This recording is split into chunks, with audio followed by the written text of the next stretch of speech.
everyone, and welcome back to One Piece. This is episodes 886, 887, 888, and 889.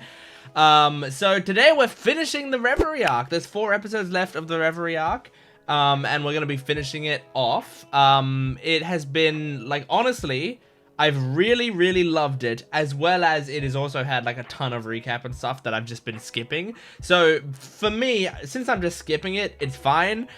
Like I'm really enjoying it. I do think if I was watching it week to week, I'd be pretty miffed about the amount of recap and stuff that they'd put in it. And someone on my Patreon also said, like, can you imagine if they didn't put the recap in? And it was just like straight, it would just be like 2 or 3 episodes of like straight fire, which is true as well. That would have been really awesome.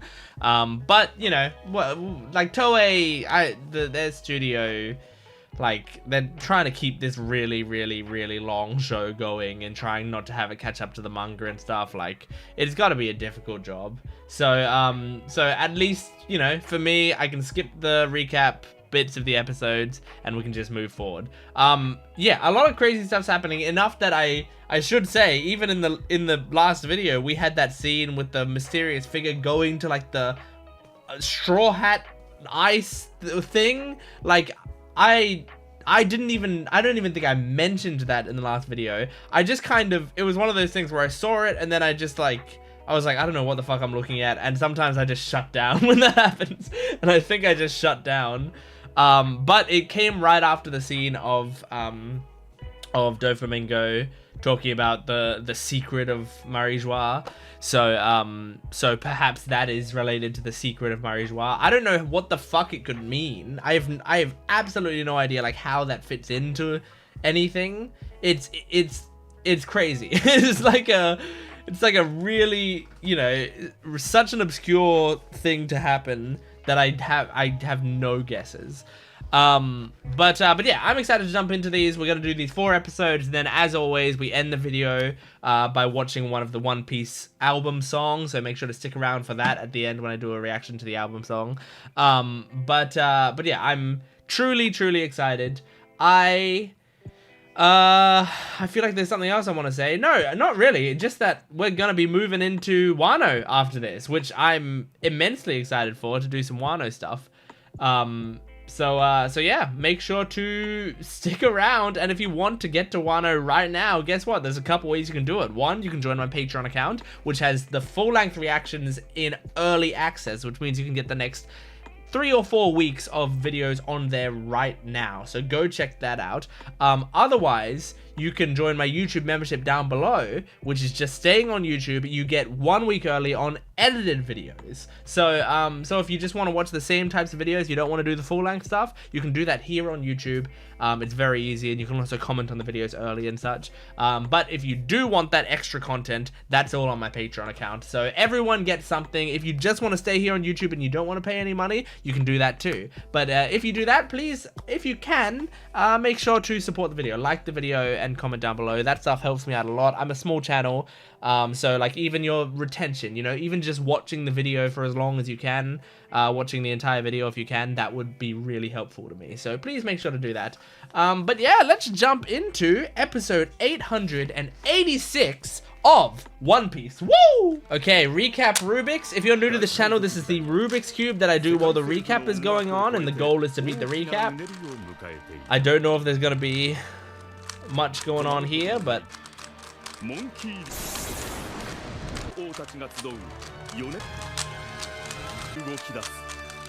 okay, look, it may not look it, but I got really far in that cube for how short a time I had there. This episode is gonna be called Marie-Joie Falls, Revolutionary Army Attacks. Oh, Otahime. Is this just a flashback, or is this recap? It's a flashback.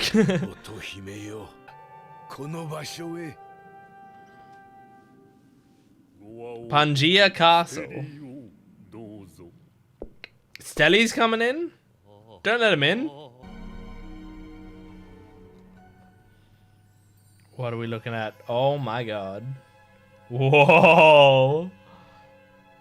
The empty throne. That's kind of dope. So just no one sits on that? That's a badass concept. I don't know why. Just something about the idea of like a throne that stays empty. No one's allowed to sit on it.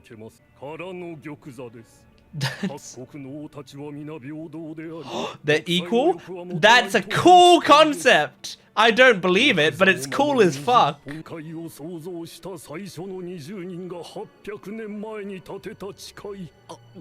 I love that. Awesome. I want to talk about that in discussion, if I remember. Okay, you fucking idiot. Just it goes completely over his head. Yeah, the point is you're not supposed to. Oh, fuck. Leave her alone. Oh, here he is.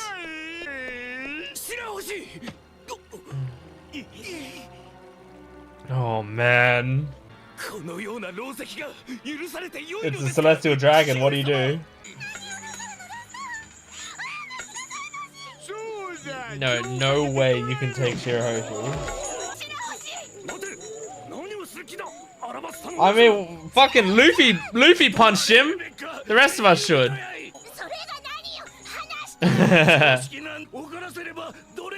Aww. Yeah.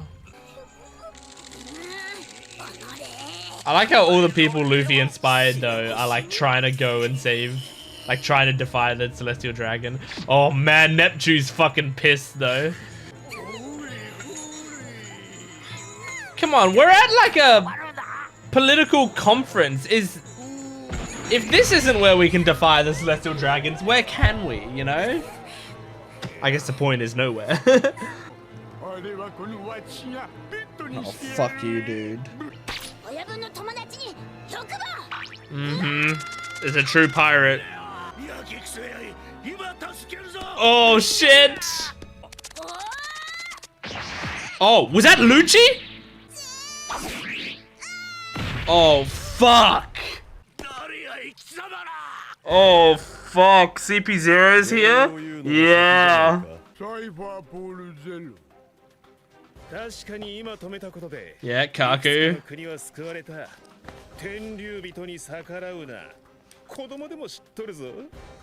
Susie! Hey! Do we have the name of the masked guy?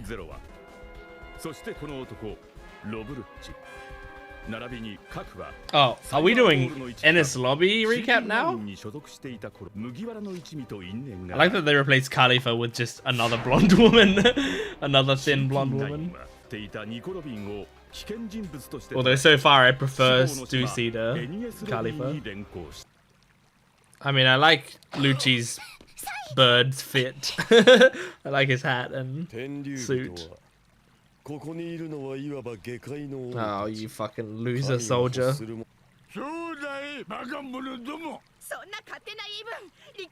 Yeah, Vivi. Oh, Vivi-chan-sama. Yeah. Yes, Vivi! My fucking girl! Oh, thank you for standing up for her. Oh my god.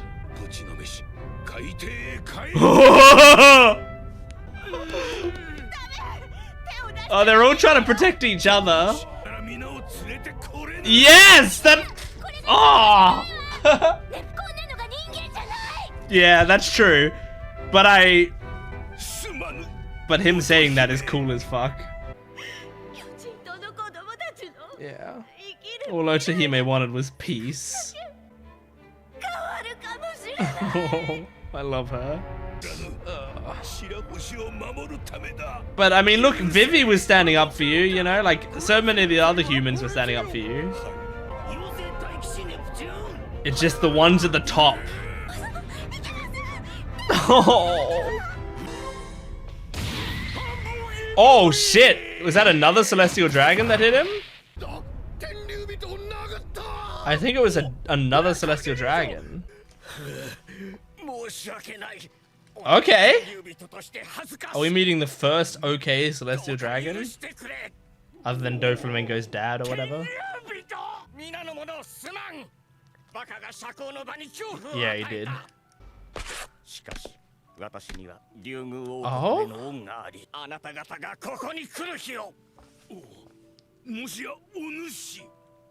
What? Who? Oh. I vaguely remember this. Yeah. Oh, yeah. That's right. Oh, Otohime was such a G. I loved her.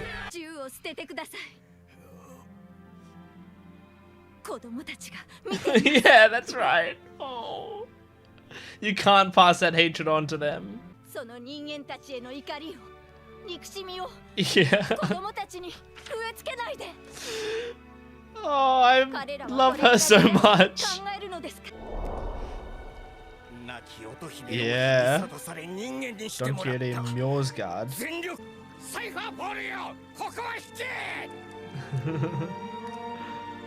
Wow.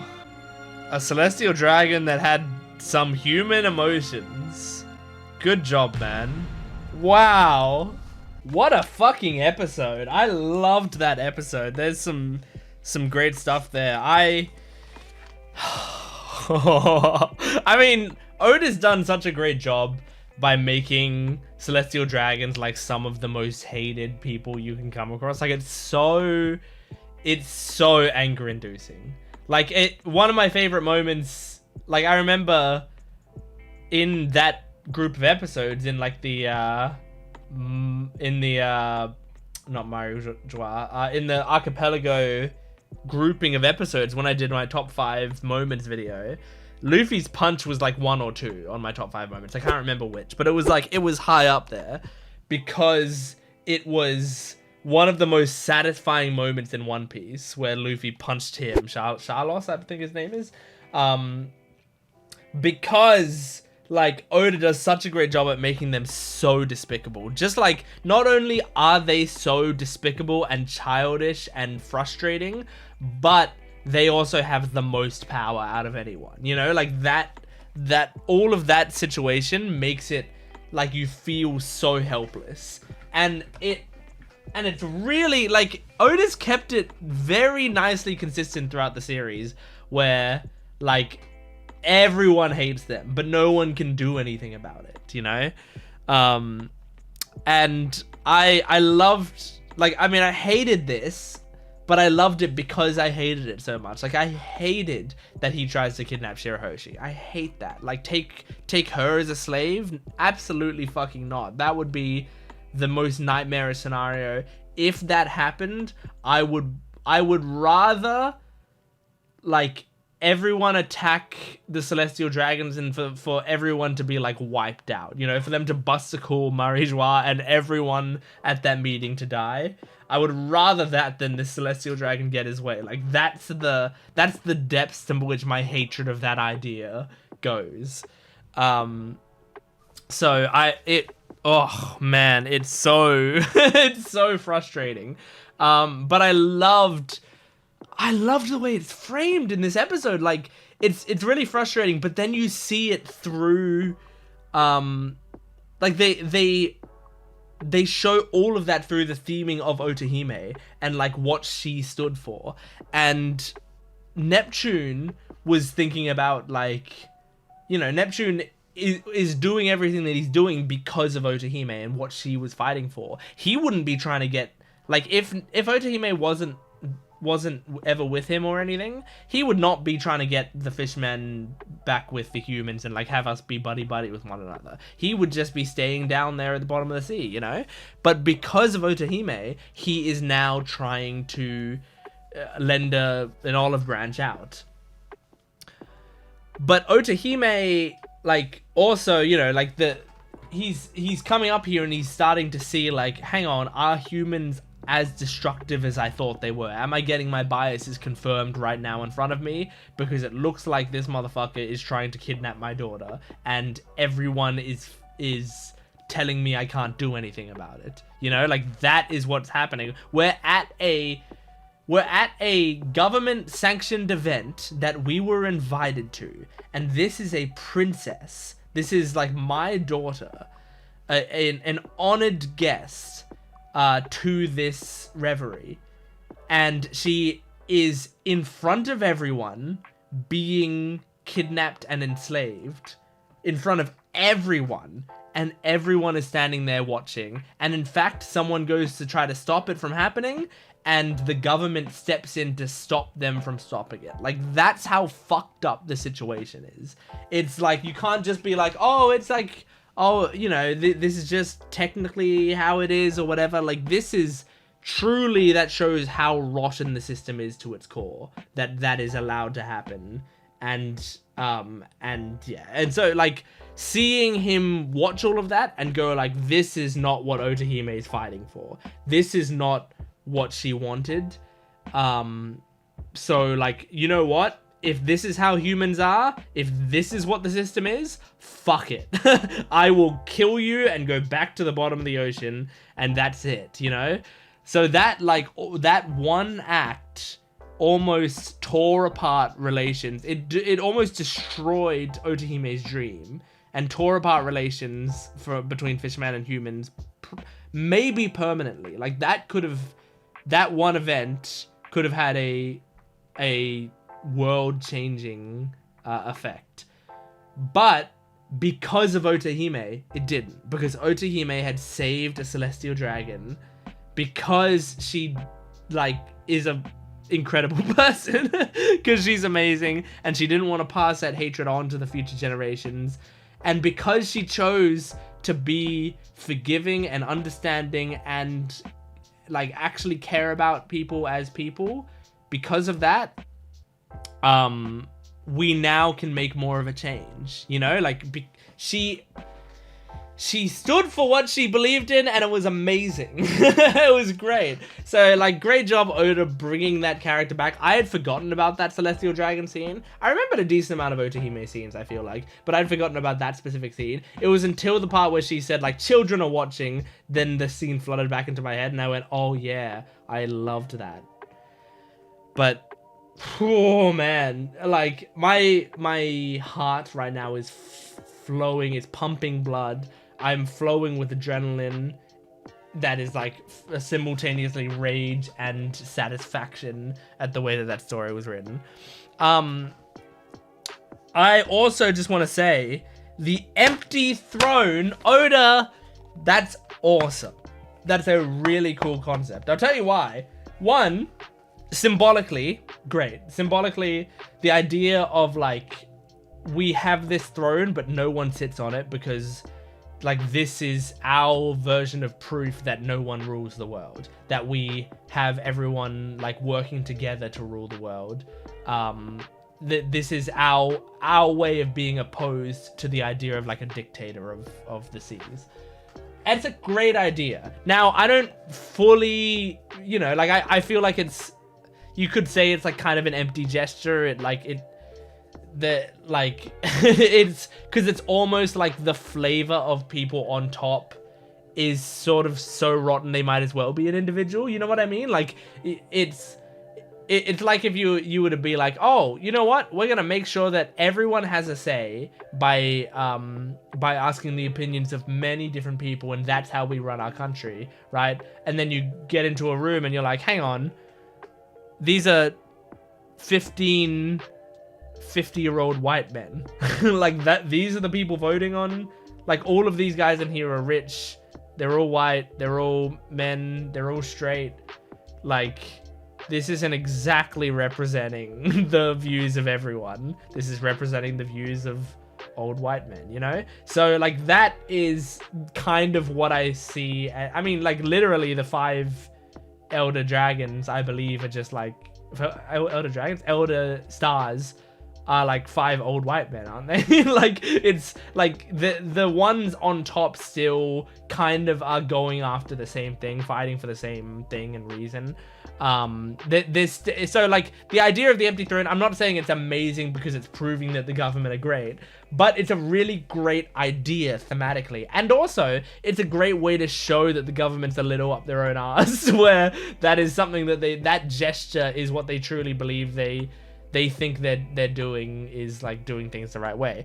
But also it looks great, like it's a great design for a thing, and also it opens up some really cool potential for a future. And you know why? Because can you imagine a scene where someone goes and sits on that throne? The like aura that scene would have, you know? Like that I don't know if Oda is ever going to use it, but it's a really cool idea. Also, like, I mean, Stelly wants to sit on it or whatever, right? And I mean, I don't think he'd have aura when he sits on it. He'd look pathetic when he sits on it. Like, he's like a Joffrey type character by the looks of it. But I'm talking about like a character who is so powerful, like a Blackbeard type figure who's so powerful, he's like fucking things up. He's doing an attack on Marijois or something, and then at some point he's like kind of winning and he like goes up and sits on the throne like he's like fucking Thanos or something. Like I can see that being a really cool scene.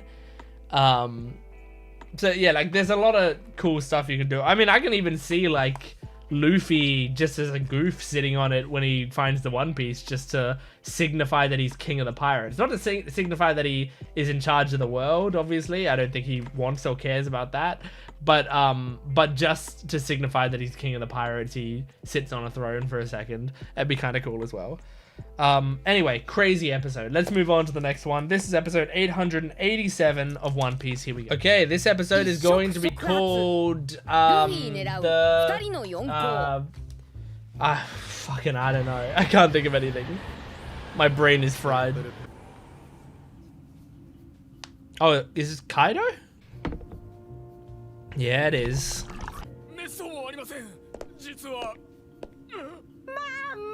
Oh, Big Mom's calling.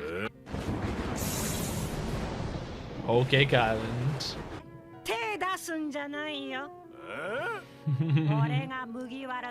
Oh my god.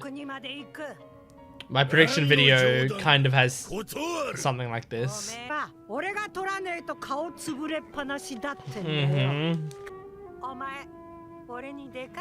Oh? Ah? What is their history?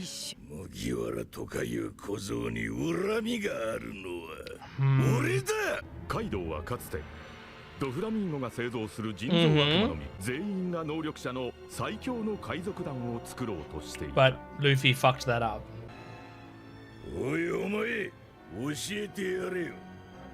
That's right.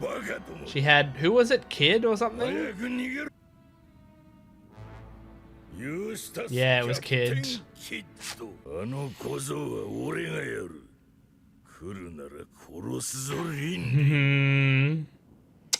My prediction video already had like a scene like this, which kind of sucks. Like I wish I had the prediction video finished before I saw the scene. Oh. God damn. What a scene. Yeah, they do not give a fuck about you. You can't do anything against them. Do you think the 7 warlords can stop them? Maybe Mihawk. Whoa. Who's this woman? Do I know her? Gion? Yeah, I'll get other stuff to focus on. I think I see Hina next to him. Heen is right on his right. Ah. Wano's outside their jurisdiction? There's Hina. Rocks.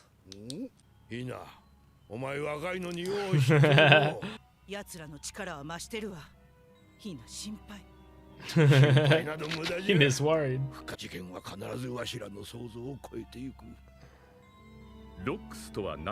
Yeah, good question. There's so much going on, dude.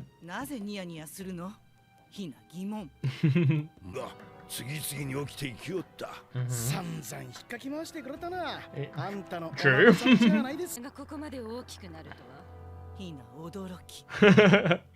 Hina's gimmick is funny.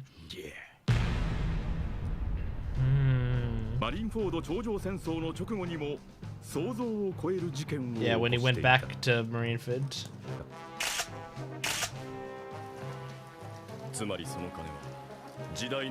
But he actually did it to send a message to all the Straw Hats.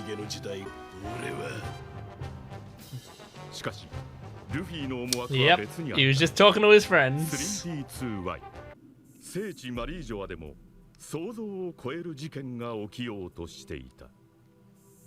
Okay.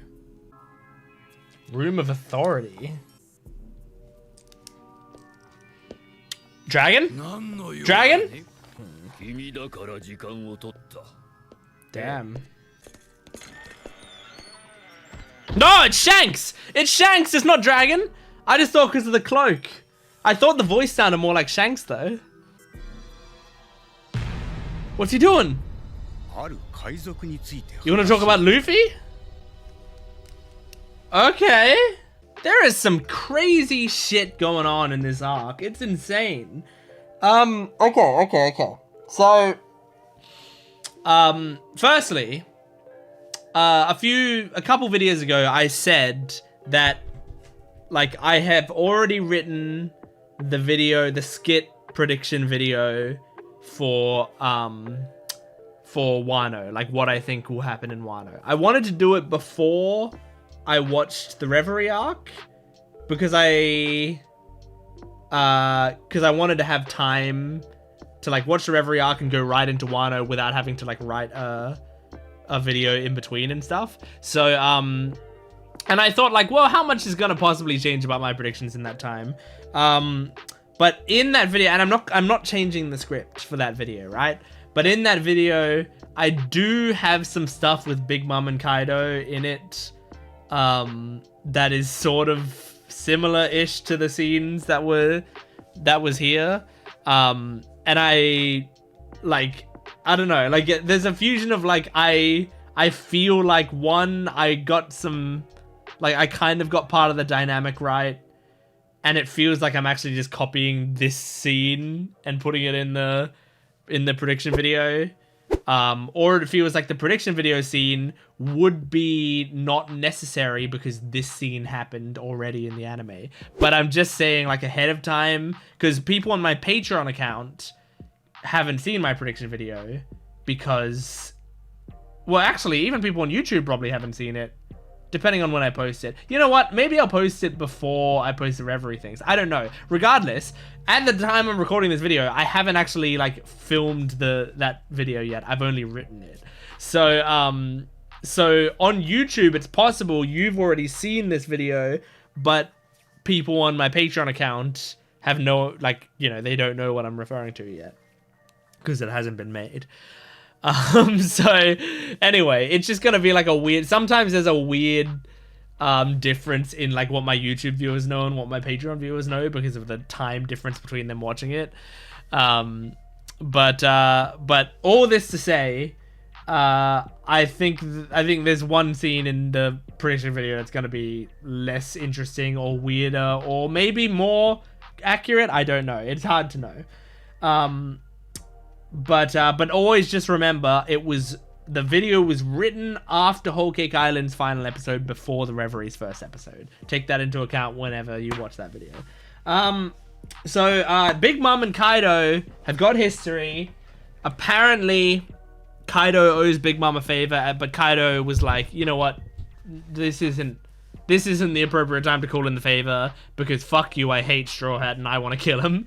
It's crazy how much Kaido actually hates Straw Hat. I kind of imagined Kaido didn't like Straw Hat, but I keep saying Straw Hat as if that's his name. Didn't like Luffy, but also was kind of indifferent to him. You know, was just like, oh, he's just like meddling in my shit. Like, fuck that guy, but also, like, whatever, he'll be dealt with. You know, like, I thought he would have seen him as like an annoying fly. You're like going like, fucking, all right, I'll get the bug spray later. You know, like that kind of thing. Not like this guy is my sworn enemy now, but it seems like it's closer to this guy is my sworn enemy. Like, it felt like Big Mom coming to him and saying like, hey, let me kill him. I feel like if he just saw Luffy as like an annoying fly, he would have been like, okay, yeah, you kill him, just do it quickly, you know, or I'll be pissed off. But he's actually like, no, I need to be the one to kill this guy. So that's pretty insane. It's pretty insane that both Big Mom and Kaido are so angry at Luffy and want to kill him so badly. But also, Shanks is meeting up with the 5 elders at the end there, and he's saying, I want to talk about a certain pirate. It's not, he didn't say Luffy. It could either be Luffy or Blackbeard, because we know Blackbeard gave Shanks the scar. So Shanks has history with Blackbeard. He's, I imagine, not super happy with him, and it would be a reason that he would go to the government. Like, I don't know why he would go to the government to talk about Luffy. I would understand why he would go to the government to talk about Blackbeard, because they sort of have to deal with Blackbeard in a big way. To the Elder Stars, I feel like Luffy's a threat, but I feel like he's not quite their top priority right now. Kaido and Big Mom and their reaction to Luffy would be, but I feel like they still have a little bit of bigger fish to fry right now. Whereas for Kaido and Big Mom, I do think Luffy's the top dealer, the top damage dealer, who they're dealing with the most, you know?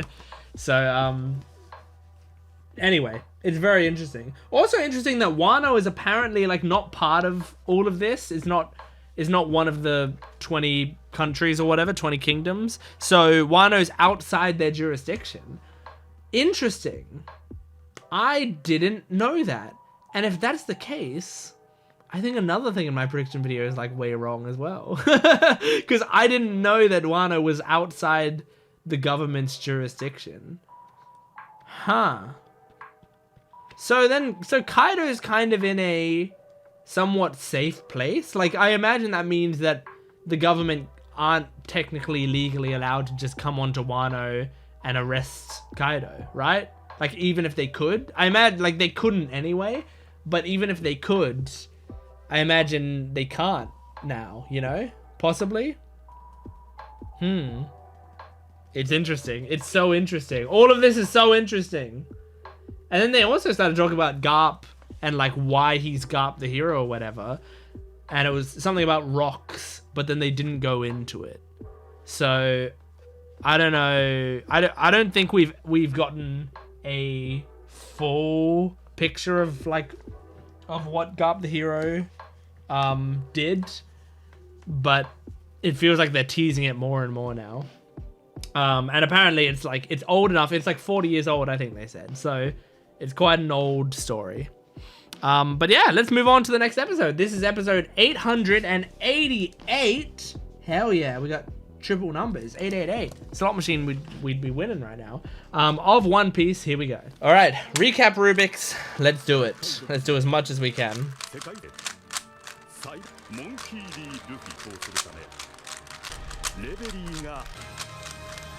Okay, that's how far I got in the cube. This episode is going to be called the crazy meeting. Shanks meets the Elder Star, or Elder Stars, whatever. A celestial dragon's gate, land of the gods.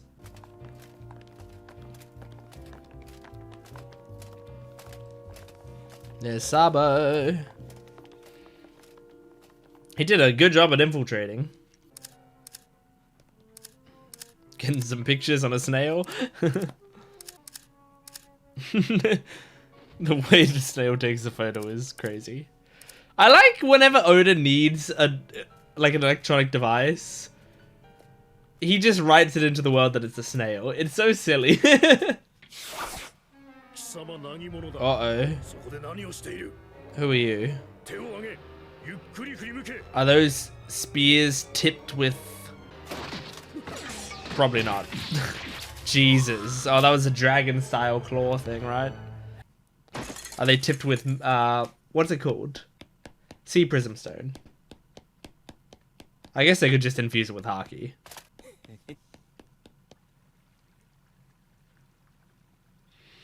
Are you okay, Shirahoshi?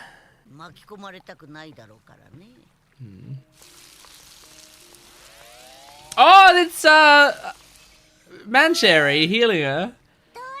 Oh. Wow, these two characters talking like one of the smallest characters and one of the biggest. That's exactly what I just said.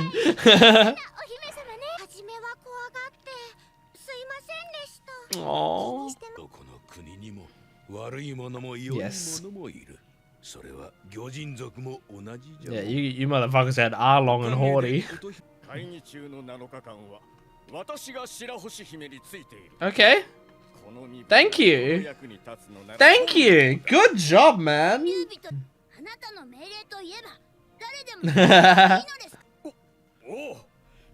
Oh, that's nice. What a G. Oh, hello, pal. You're still alive. Oh, Fujitora and Cobra are talking. Shit might be going down. I mean, there's only 2 episodes left of, like, this episode and the next episode, right? And then the Reverie arc's over. So if shit's gonna go down, it's gotta happen now. Now, is Sabo going to where the Elder Stars are? Because if so, he might meet up with Shanks. Oh shit. You gotta check these guys out, I think. Otherwise they're gonna start calling for help. They're not gonna be like Skyrim guards and just like go back to patrol. Oh, that's cool as shit. There we go, he's taking him out. Damn, man.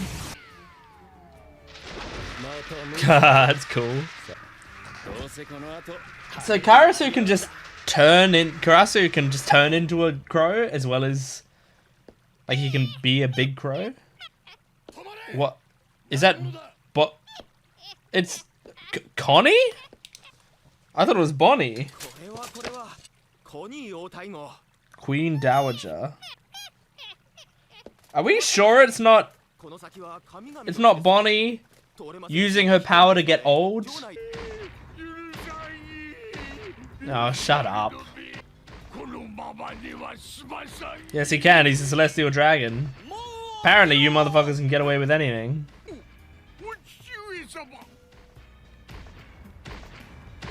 Wait, was he riding a Kuma? Like a what's it called? You know what I'm talking about. The Kuma bots. Yeah, I said Homing was the only other decent celestial dragon. Yeah, it's specifically the Don Quixote family. Yeah. Wait, is it actually Kuma?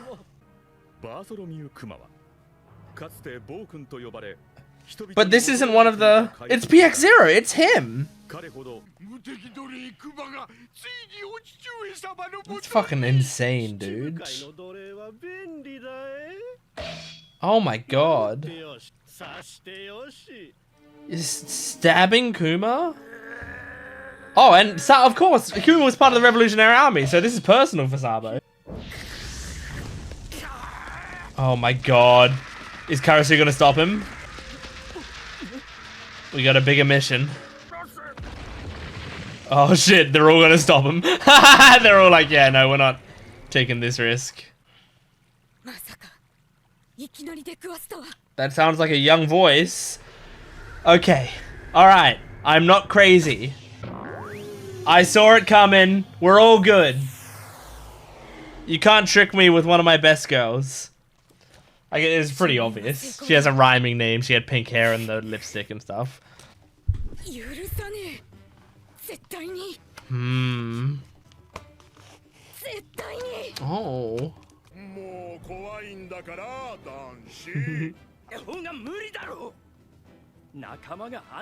Yeah. Oh, a little smile from Kuma. You need to do your mission first, and then save Kuma. Yeah, he's been experimented on too much, right? Mm-hmm. Cool as shit. Cool as shit. Alright, another banger episode. I can't believe there's only one episode left of the Reverie arc. Doesn't seem right. Like, there's so much shit to do, isn't there? Well, here's what the shit that needs to be done. The Reverie needs to happen. The war needs to be declared. I don't know if the Shanks conversation is going to happen on screen or not. It might not happen on screen. That would make sense. They try to minimize the time Shanks is on screen so that he keeps being surrounded in mystery. But I mean, I feel like, you know, Bonnie infiltrating is like kind of an important thing that's happening, and other shit. Like, I feel like there's shit happening, you know?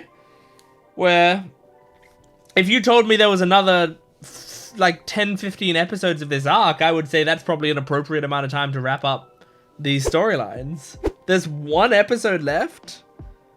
So yeah, I don't know if is next episode going to be just like fucking chock full of shit happening, or is next episode going to be like you know, is next episode going to be like just the same amount of shit happening, but maybe not everything. I mean, I imagine not everything will be resolved. When I say everything getting resolved, they've set up a lot of stuff that's clearly for like the distant future, but there just does seem to be some things that I thought were just like short-term things we were dealing with that maybe we won't have time to deal with. I'm not sure. But I'm gonna have to redo my hair, but I can do that while talking. So let me look. I really like, what was his name? Was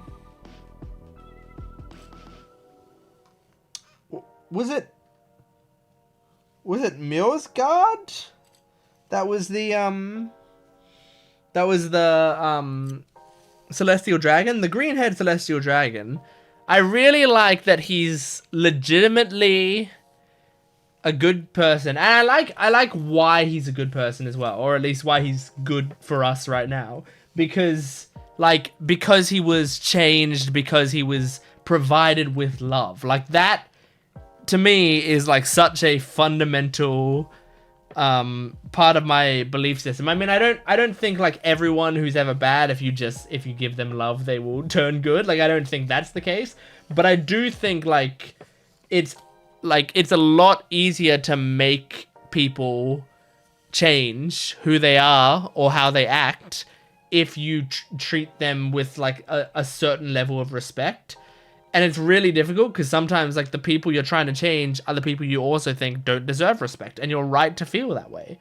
But people don't tend to change when like they just feel like they're the enemy, because they then see that as, well, everyone else is the enemy, so why would I be listening to my enemy's opinions on things?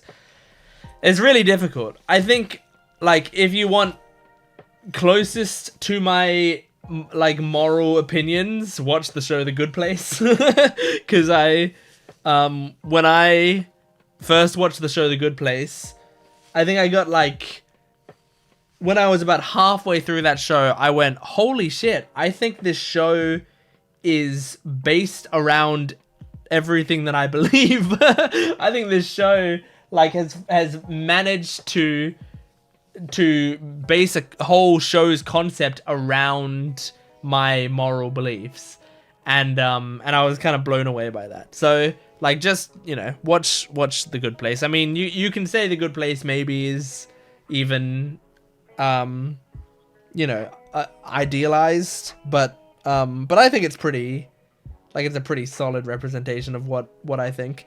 So yeah, I love The Good Place. I love that idea. And yeah, the idea that, you know, if you give people the time and the energy and the respect to change, you create the greatest chance of that happening. This celestial dragon he was going to be killed on the spot, and Otohime saved him and respected him enough to, you know, keep him alive and not let him be the subject to vengeance. And because of that, he changed his trajectory in life. And now look at him. And if he wasn't here, right here to this day, Shirahoshi would be a slave, and everyone, or maybe not, maybe she would be okay, but then Fishman Island would probably be killed. Like, you know, they would have wiped out the fishmen, because Neptune would have attacked a celestial dragon, and then there would have been a war. You know, like, it would have been insane if that one guy wasn't here, because Otohime did one good thing. Excuse me. So I really like that, and I like him in this episode, like, not only saying, I'm gonna, you know, protect Shirahoshi, I'm gonna stay by her side when I can, but also when Leo says, like, I've been told that I can't attack celestial dragons, but if I do, then can I say you told me to do it? And he goes, yes, absolutely. Like, without even hesitating, he goes like, yes, I will take the fall for that. And I mean, that's gonna, like, plummet his stock. That's gonna hurt his reputation, and he's putting himself on the line there, because if Leo does some, like, real fucked up shit and attacks too many celestial dragons or whatever, they might just, like, I don't know what their rules are, but they might just put Mjosgard, I think that's the right name, on the chopping block. They might just say, like, well, look, you're a celestial dragon, so we respect you, but you are not more important than 10 celestial dragons, and we had 10 that got injured or near killed or killed from this guy. So since you said that you did it, it's your fault, we'll chop your head off. They could do that. I don't know. So yeah, I think it's, I mean, he also probably could be, like, expelled from the celestial dragons, and then he'd probably have to live like Homing, where it's like, I'm not a celestial dragon anymore, but everyone fucking hates me because I was a celestial dragon. Like, he might have to live that sort of life, but he's putting all of that on the line to defend Shirahoshi, and I think that's great. I think that's very nice. I saw the Bonnie thing coming, but I think most people would. I mean, if people don't, generally, I haven't watched any reaction videos of these episodes, obviously. If people don't pick it up immediately, chalk that up as a win for me. But I mean, it looked like Bonnie, and her name was Connie. So when she appeared, right? When she went up to that gate, people knew who she was, right? Yeah, someone said, why, it's Queen Dowager Connie from the Sorbet Kingdom. Like, look, as soon as she arrives, they go like, oh, we recognize her. So is this like is it like a false persona for her? Like, does she have like a fake, you know, royal persona, or even a real royal persona? Or is it like, this is a real woman, but she just happens to look like her when she ages herself, and also her name happens to rhyme with that woman's name? Like, what? Why? How do they know this woman? How do they know who Connie is? I'm not sure. But it worked, and she infiltrated. I'm just looking at my shit. But Bonnie, at the end of that, she, like, infiltrated, and then she looked at Kuma, and then she was crying, and she went like, they won't get away with this or whatever. And she was like really pissed off and crying. Do we know why she would have that reaction? What happened back in the archipelago arc when Bonnie was in the archipelago with the rest of the worst generation or whatever? And then Kuma arrives and Kizaru arrives, and there's, you know, all that shit going down. Did Bonnie have a thing with Kuma then? You know, like, did she owe her life to Kuma, or like, was there something there? Because otherwise, is there a reason she had such a reaction to seeing Kuma? I understand Sabo and the like thinking Kuma like doesn't deserve this and like they need to get him back or whatever. They've got a lot of history with him, but with Bonnie, I don't know if I know about their history. And it could be another one of those situations where you're going to be like, well, duh, in episode 636, I mean, they're like best buds or whatever, you know, like there'll be a thing where they dedicated an entire episode to it, and I just wouldn't have known, you know. I was recently, after the previous video, was told to watch an episode from a clip from episode 700 or something, and it was of Doflamingo talking about that he knew the secret to Marie-Joie. And when he recently said, in the previous video, when he said, I know the secret to Marie-Joie, I went, oh, that's new information. Turns out it's not. He did like a big monologue about it. But I forget it. So yeah, I wonder if we know of any connection between Bonnie or Kuma, or if this is like something new we're learning, or if there's no connection between Bonnie and Kuma, but she's looking at the celestial dragons and just saying like, I fucking hate them. She like may not be looking. What does the scene show? Let me just see what the camera tells me about this. Okay. Oh, hold on. Let me just. I gotta rewatch this for a second because I might have my answer kind of here. I see, and you can see my headset was flashing. She said, I didn't expect to see him this soon. Okay, hold on. It looks like the camera zoomed. It looks like the camera zoomed on Kuma, and then she said, I didn't expect to see him this soon. So I think it is Kuma. I thought possibly it was like specifically the celestial dragon that's riding Kuma is who she was. Yeah. No, it's gotta be Kuma, because she does this. She goes, I'll never forgive them. And then it cuts straight to Kuma. So, like, yeah. No. I don't think so. I was going to say, unless she's actually mad at Kuma. Like, if back on the archipelago or whatever, Kuma and the rest of the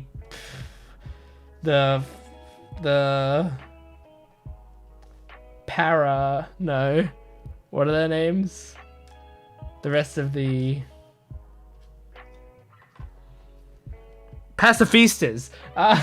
Him and the rest of the pacifistas, like, fucked up her life, you know?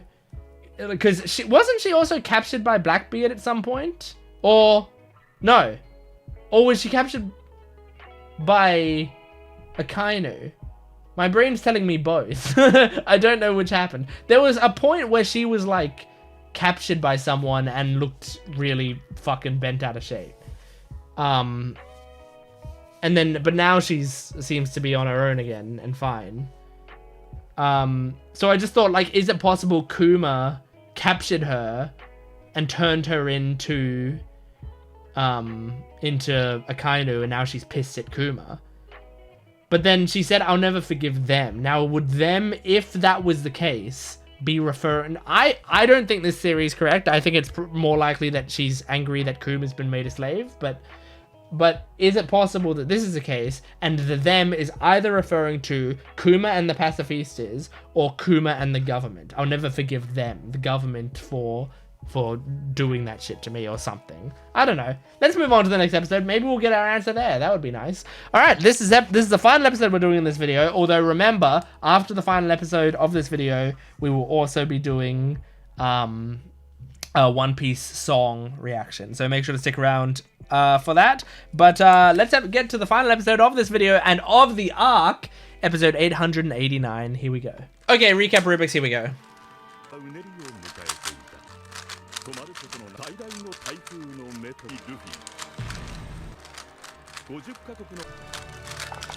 Fucking hell. Alright, I dropped the cube halfway through that. This is called the end of the Reverie. The government falls apart. Monkey D. Luffy, okay. Yeah, makes sense.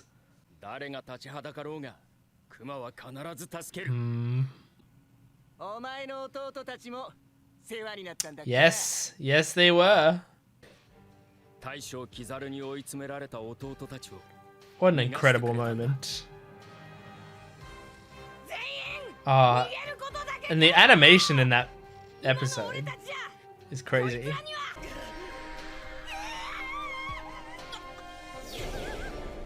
Oh, the Tuskete. Oh.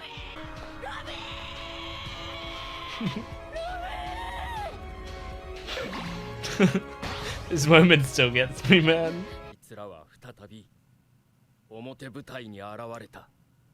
Wait, are they gonna be recapping this as well? Yeah. He became a robot.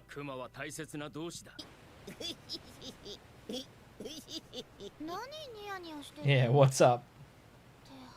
You're just happy about the 1.5 billion? Yeah. He's just in a great mood. Sanji's in a good mood too. The Reverie, you stupid bitch. Read a book.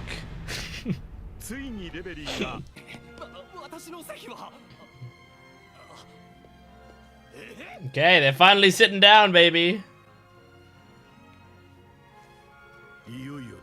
Yeah.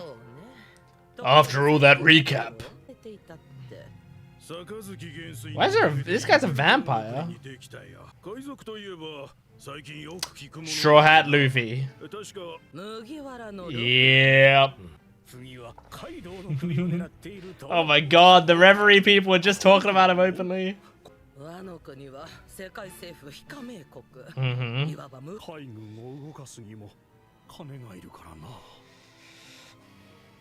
Wapo, what are you thinking? It's other people who are causing problems with us.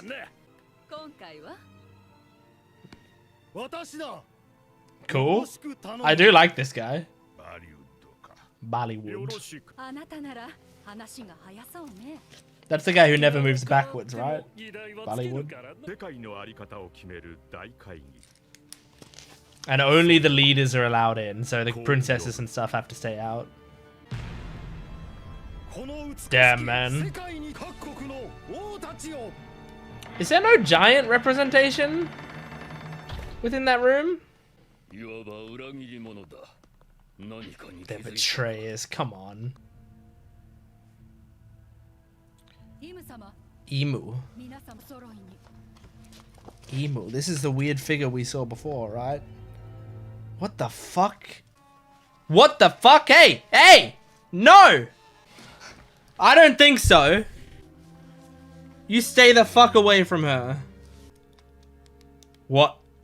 Stop it. Stop looking at all my favorite characters like that. Stop it.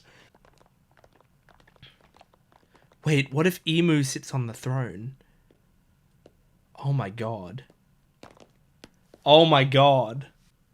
Wait, that's fucked. It's all a fucking lie. They do have someone they all bow to. Oh my god. What? This is fucking, oh my god, this is great. What the fuck is that? Okay, remember at the start of this video that I said the empty throne is such a great concept because if someone sits on that, it's gonna be a moment with aura. Right there, beautifully set up. Fucking great. So good, because instantly that, like, it reveals to us that, like, how empty those words are. The idea of, like, oh, there's no true ruler. This was built as a signifier that there's no one who really commands this world or whatever. And then the Elder's stars are literally just all bowing to the same person. And what did they say? Was it, who do you want to extinguish from history or some bullshit like that? What did they say? Have you decided which light needs to be extinguished? Didn't they say something from history this time? Yeah. So, fuck, man. There was a knife through Shirahoshi. No.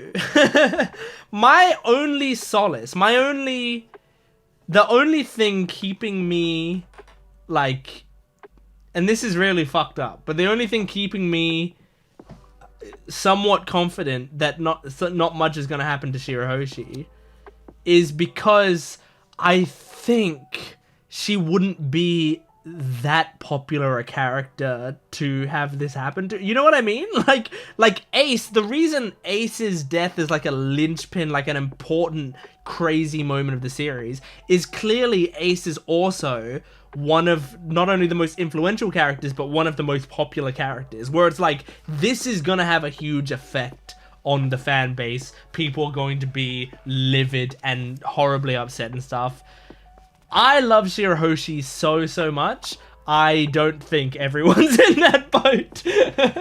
Like, I think if there was a huge moment and she died, I feel like it wouldn't have the effect that Oda would want. But you know what? I think I'm kind of speaking about Western audiences. So I don't know about a Japanese audience. Maybe Shirahoshi is one of the most popular characters there.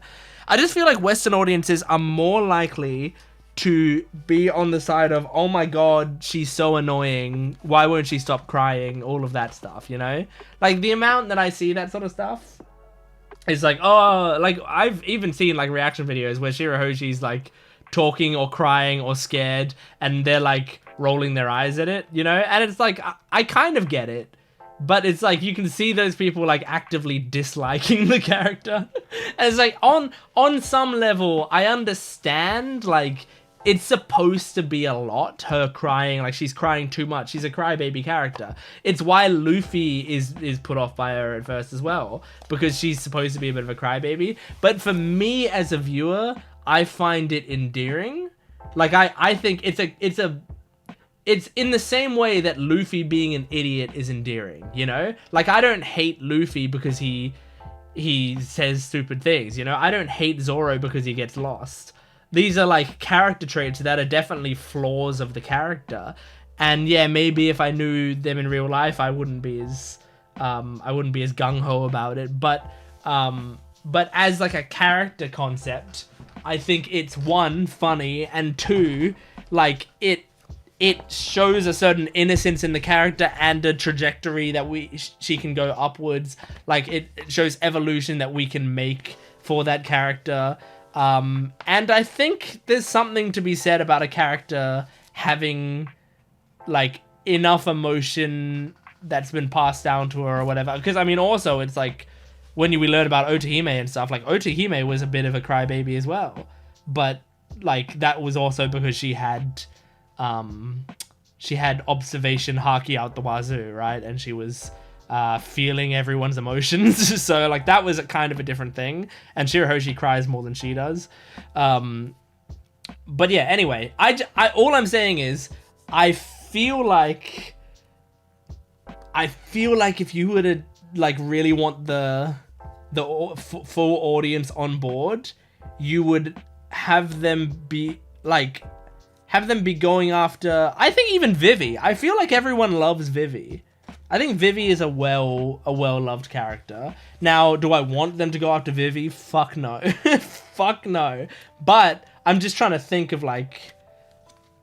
But it's possible that it's like, you know, that Shirahoshi is in the target. And now I'm only going off of Shirahoshi being particularly in the target because of this shot where it like has Shirahoshi and it's got a knife going through her. But to be fair, it then does like pan to a Vivi picture. Oh god. Oh god, maybe they are going for Vivi. Because like maybe Imu was thinking about doing Shirahoshi, like erasing her light, extinguishing her light from existence or whatever, and then was like, you know what, Vivi will work.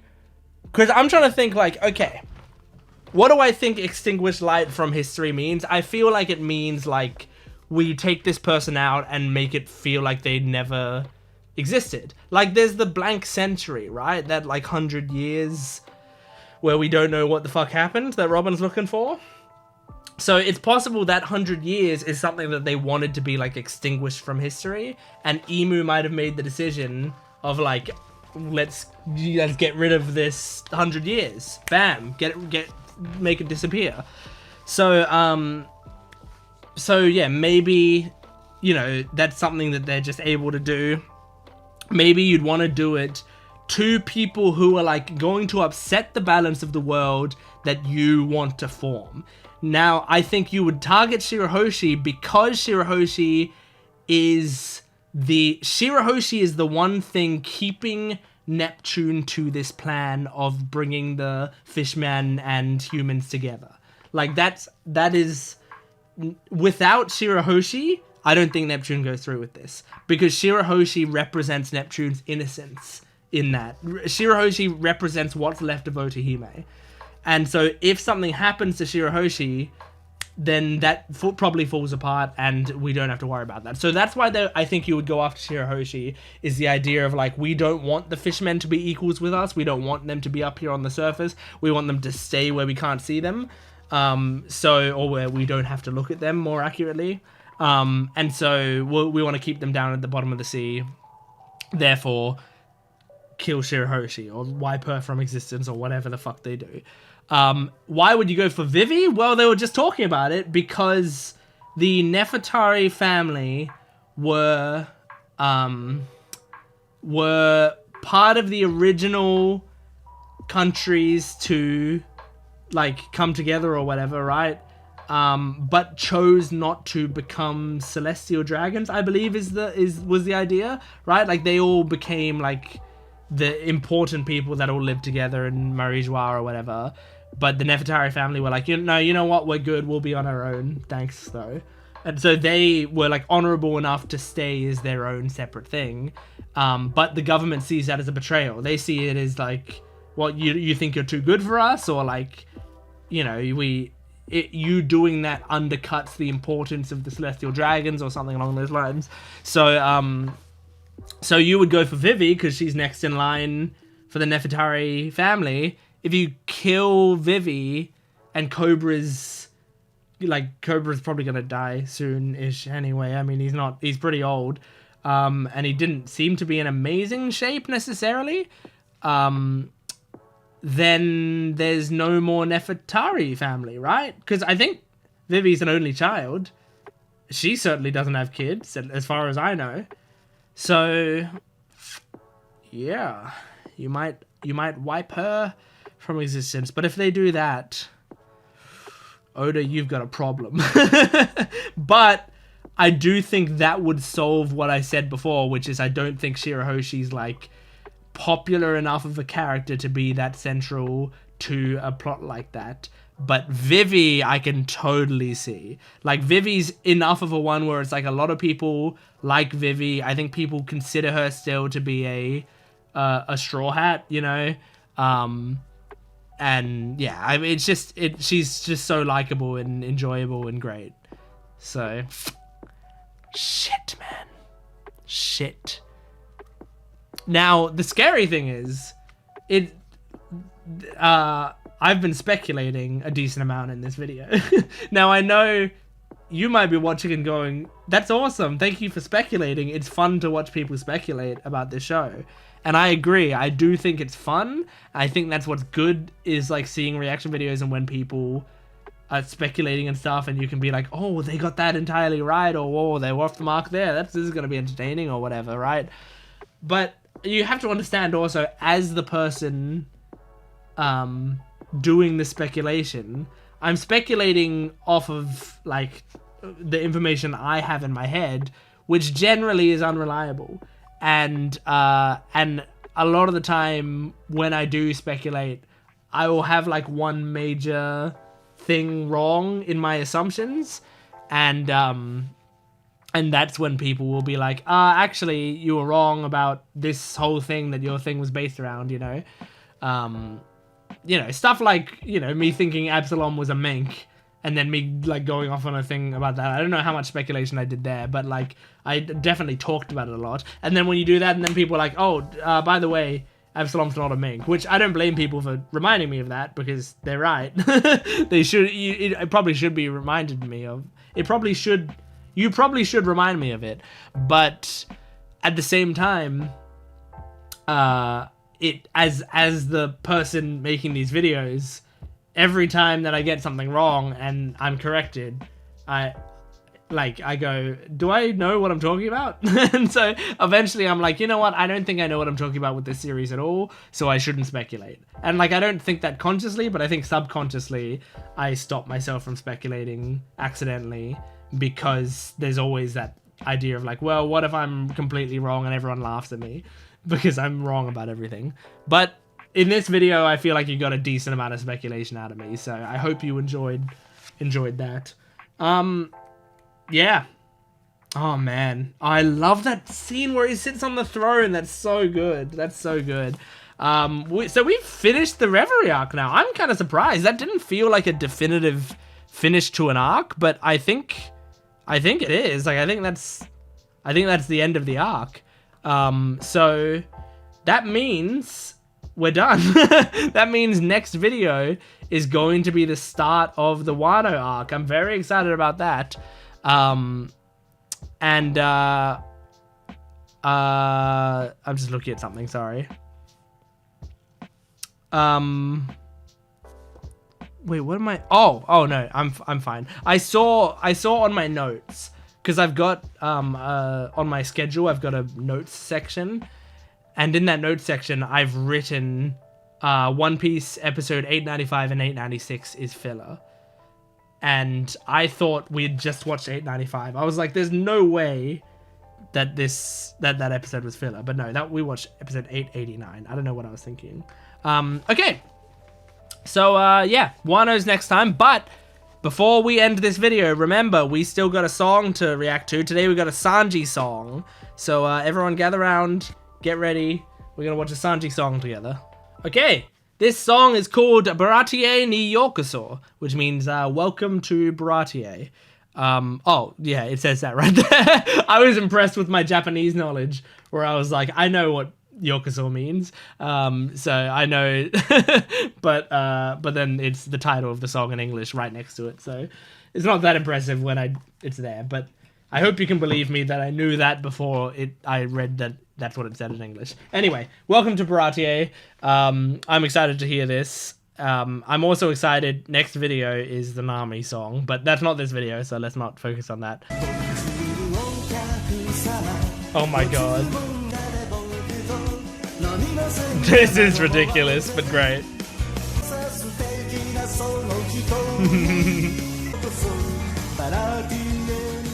It's cute. I can see this in an advertisement.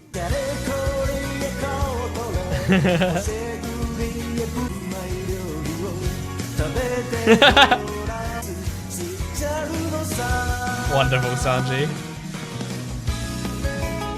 I'd love to do a like an English cover of this song, I think. From the old bastard.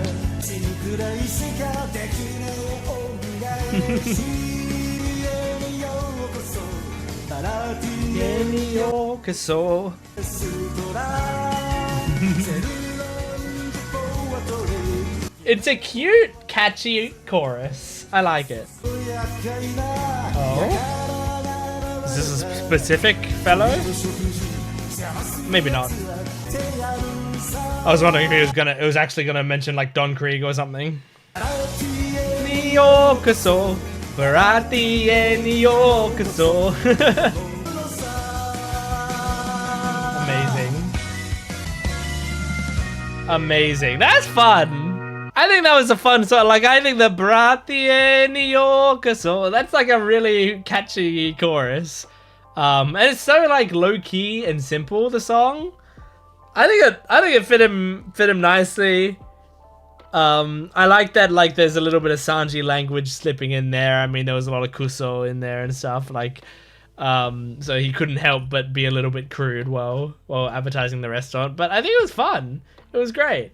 I can't wait for next week seeing the Nami. Oh man, the Nami song. I can't wait. Genuinely, it's like gonna be it's gonna be the highlight of the video, I think. And next video we're starting Wano. I'm more excited for the Nami song than I am for starting Wano. That's how excited I am for the Nami song. Anyway, great, that was fun. So thank you so much for joining me for this video. Make sure to support the video if you can, liking, commenting, and subscribing, and go to my Patreon account for full-length early access and exclusive videos. You can get the next 3 weeks or so, maybe 4 weeks of full-length videos of One Piece on my Patreon account right now. You can also join the YouTube membership down below to get 1 week early on edited videos. Otherwise, just support the video in any way you can. Thanks for watching. I'll see you next time. Goodbye.